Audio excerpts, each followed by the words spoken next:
வந்தது தெரியும் போவது எங்கே வாசல் நமக்கே தெரியாது.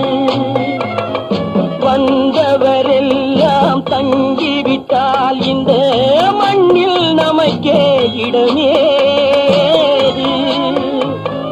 வாழ்க்கை என்பது வியாபாரம், வரும் ஜனனம் என்பது வரவாகும், அதில் மரணம் என்பது செலவாகும்.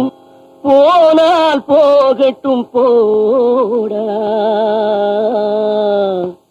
போனால் போகட்டும் போடா. இந்த பூமியில் நிலையாய் வாழ்ந்தவர் யாரடா? போனால் போகட்டும் போடா.